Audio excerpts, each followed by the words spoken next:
Okay. तो आपने मेरे साथ हेड टैग कंप्लीट कर लिया है। हेड टैग के बाद आपने बॉडी टैग कंप्लीट कर लिया है, वो भी मैंने आपको बता दिया। अगर आप थोड़े कच्चे हो अभी, आप दोबारा जाओ, वीडियो चेक करो, वीडियो दोबारा देखो, कोशिश करो उसको दोबारा से कॉन्सेप्ट्स को ग्रैब करने की अपने माइंड में।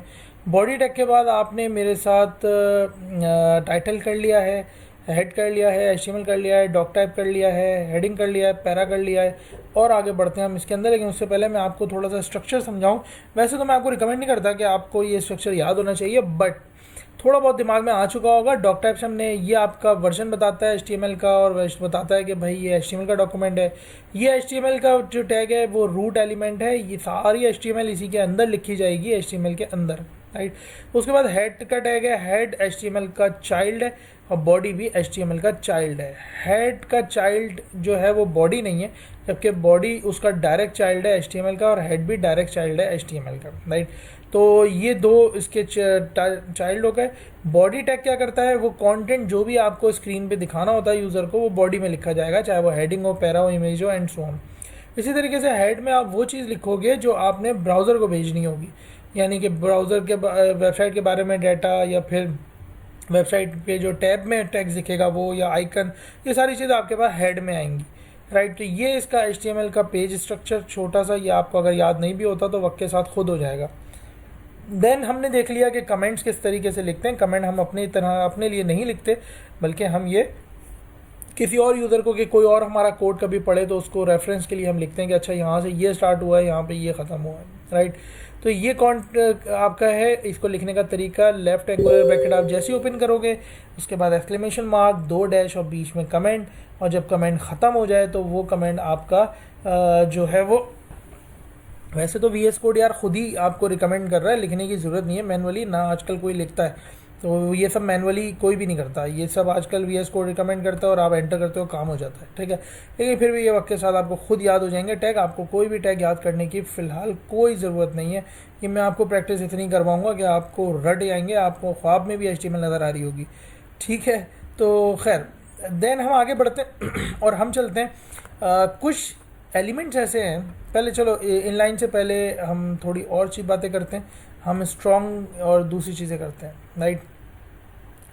चलते हैं दोबारा वीएस कोड की तरफ। हाँ, तो ये है हमारा वीएस कोड, और मैं इसको बॉडी को नीचे कर देता हूँ। लास्ट टैग मैंने यहाँ लिखा था। अब मान लो मैं एक और पैरा बनाता हूँ, ये लिखा, एंटर किया, पैरा का टैग आ गया। अब मैं मान लो मैं यहाँ पे चलो इससे पहले मैं एक कमेंट डाल दूँ यहाँ पे कि ये है मेरा, दिस इज़ स्ट्रॉन्ग टैग, ठीक है। स्ट्रॉन्ग टैग क्या है, कौन सा टैग होता है? तो मैं यहाँ पहले एक पैरा बनाता हूँ, लॉरम, और मैंने यहाँ लिखा 50। एक और पैरा मेरे सामने स्क्रीन पे आ चुका है, और जैसे मैंने यहाँ पे लिखा आपके पास, अच्छा मेरी आदत है ये कि मैं टैग्स को इस तरह लिखता हूँ। आप चाहो तो लिखो, चाहो तो नहीं लिखो, राइट, आपका काम वैसे भी हो जाएगा। तो मैं मान लेता हूँ मैं इस टैक्स को मैं बोल्ड दिखाना चाहता हूँ। तो भाई ये काम दो तरह से हो सकता है। एक तरह तो ये है कि पहले आप इसको अकेला कर लो बिलिंग को, और आप लिखो यहाँ पे स्ट्रॉन्ग। आप STRO ही लिखोगे, वो आपको दे देगा। अब वो आपको बोल रहा है क्या स्ट्रॉन्ग दिखाना चाहते हो, तो मैंने बोला भाई मैं यहाँ से लेके यहाँ तक कट करता हूँ। मैंने बोला इसको मैंने स्ट्रॉन्ग दिखाना है, यानी कि बोल्ड दिखाना है, वो मैं यहाँ पे लाके सेंटर में पेस्ट कर दूँगा। अब आप देखें स्क्रीन पे, आप जो स्क्रीन पे देख रहे हैं वो आप देखें, आपके पास ये वाला जो टेक्स्ट है वो मेरे पास बोल्ड आ रहा है। अच्छा, जो लोग ब्लाइंड होते हैं या स्क्रीन रीडर्स होते हैं, जो स्क्रीन रीड कर रहे होते हैं, जब वो ये टेक्स्ट पर आएंगे और टेक्स्ट ब्राउज़र उनका ये वाला वर्ड जो है वो रीड करेगा, तो वो उसको एक अलग अंदाज में रीड करेगा। तो ये हम उसके लिए यूज़ करते हैं। वैसे अगर आप ये काम बी से भी करना चाहें तो बी से भी ये काम आपका, मैं इसको यहाँ मिटाऊँ और मैं ये काम बी से करूँ। अच्छा देखो, आपको इस तरह से चेंज करना पड़ेगा मैनुअली, ठीक है।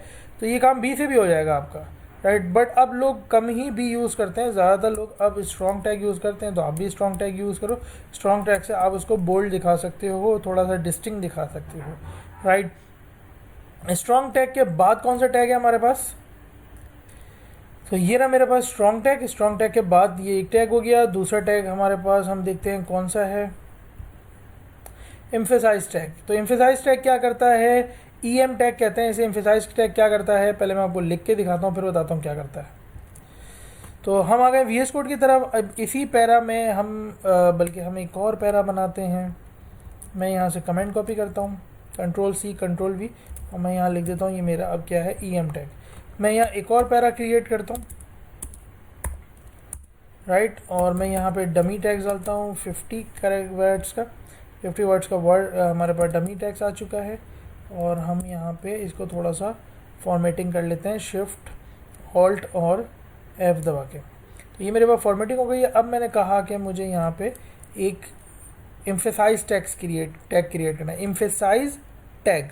मैं स्पेस दूंगा, EM दबाऊंगा और मेरे पास आ जाएगा ये EM एंटर, ठीक है। अब मैं यहाँ पे फॉर एग्जांपल मैंने यहाँ से लेके यहाँ तक इसे कट किया और मैंने इसमें कहा कि भाई ये एम्फेसाइज है, ठीक है, इस पे तुम एम्फेसाइज करो, ये एक अलग किस्म का हमारे पास टेक्स्ट है। तो जब भी स्क्रीन रीडर इसको रीड करेगा, ये इटैलिक लिखने का भी तरीक़ाकार है, जब भी स्क्रीन रीडर इसको रीड करेगा तो वो इस पर एम्फेसाइज करेगा, जोर देगा। जैसे आप कोई वर्ड्स अगर इस्तेमाल करते हो तो कुछ वर्ड ऐसे होते हैं जिन पर आप बहुत ज़ोर दे के बोलते हो, जैसे मैंने अभी बोला, ये काम एम्फेसाइज स्क्रीन रीडर के थ्रू होता है, राइट। अगर मैं चाहूँ कि ये स्ट्रॉन्ग भी हो जाए और एम्फेसाइज भी हो जाए तो वो भी हो जाएगा। ये आप खुद ट्राई करो कैसे होगा। मैं इसको यहाँ पे स्ट्रॉन्ग लिखूँगा और यहाँ स्ट्रॉन्ग में क्लोज करूँगा और फिर एम्फेसाइज के अंदर रैप कर, स्ट्रॉन्ग के अंदर इस पूरे टैग को रैप कर दूंगा। तो ये आप टैग चेक करें, ये दोनों टैग किस तरीके से हो सकते हैं, राइट। तो ये basically emphasize tag blind people के लिए है, ताकि अगर उनको कोई बात एम्फेसाइज करके जोर देके समझानी हो या अगर जोर देना हो किसी वर्ड पे तो we can use emphasize for them, right. So this is an EM tag जो कि इटैलिक के लिए भी यूज़ किया जाता है, वरना ये काम आप I से भी कर सकते हैं।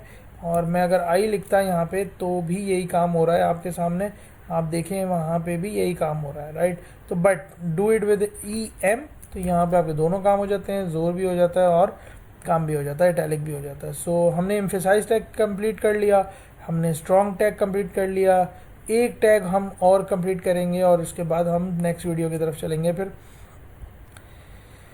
Okay, so what is the next tag. हमारा नेक्स्ट टैग क्या है, हमारा स्ट्रॉन्ग टैग हो चुका है। बी टैग भी बता दिया मैंने आपको कि बी टैग वही काम करता है जो स्ट्रॉन्ग करता है, but nowadays people are using strong tag, so you must use strong also. So BR क्या करता है, राइट। तो BR की तरफ चलते हैं। So what is BR tag, right. अब BR टैग क्या करता है यार, मैं ये चाह देखो HTML ना स्पेस मानता है तुम्हारी। मैं यहाँ बीच में ना आपका ये जो वर्ड है, मिसाल के तौर पे EM, ये वाला वर्ड है ना आपका impeded, कहाँ है, ये रहा, ये आपका वर्ड है। अब मैं अगर चाह रहा हूँ कि मैं इससे पहले स्पेसेस दे दूँ तो क्या मैं दे सकता हूँ। मैं अगर स्पेस दे दूँ कोड में तो क्या HTML मेरा स्पेस मानेगा, कुछ भी नहीं मानता। HTML आपका ना स्पेस मानता है, ना आप अगर इसको नेक्स्ट लाइन में ले जाएं ना वो आपकी लाइंस मानता है, वो इसको ऐसा ही ट्रीट करता है। बट अगर वो आपका ऐसा लिखा हुआ है और आप चाह रहे हो कि आपका ये वाला जो है वो नेक्स्ट लाइन पे चला जाए, तो उसका एक तरीक़ाकार है लिखने का कि मैं इसको लिखूँगा फिर BR और मैं एंटर करूँगा BR लिख के, तो ये मेरा नेक्स्ट लाइन में चले जाएगा। मैं एक और BR लिखूँगा फिर एंटर करूँगा तो ये एक और नेक्स्ट लाइन में चला जाएगा, राइट। मैं एक और BR लिखूँगा फिर एंटर करूँगा, ये एक और नेक्स्ट लाइन में चला जाएगा। तो ये लिखने का यार BR तरीका है, ठीक है। BR टैग क्या होता है हमारे पास, तो EM मैंने यहाँ पे 2 टैग कवर कर दिए। BR टैग लाइन ब्रेक करता है, नेक्स्ट लाइन में फेंक देता है। EM एंड BR टैग, ठीक है, 2 टैग हमारे कवर हो गए। So enough for this video. BR tag हमारा लाइन ब्रेक करता है, एम्फेसाइज टैग हमारा जोर देता है किसी टैग पे, स्ट्रॉन्ग टैग हमारा किसी टैग को बोल्ड करता है, राइट। हेडिंग हमारी हो गई, पैरा हो गया। आई होप आपको इतनी कोडिंग आ गई होगी। नहीं कोई मसला हो रहा है तो you can ask me in group, right. और आप एक काम और कर सकते हैं कि आप मुझसे कमेंट्स में पूछ सकते हो। आप जो है वो इस वीडियो को दोबारा देखो, नहीं समझ आया तो दोबारा देखो। वैसे कोडिंग है, बहुत टाइम लेती है आहिस्ता आहिस्ता यूज़ टू होने में, लेकिन जिन लोगों को आ गया, mind blowing, you are doing very great job. Thank you so much. मिलते हैं अगली वीडियो में।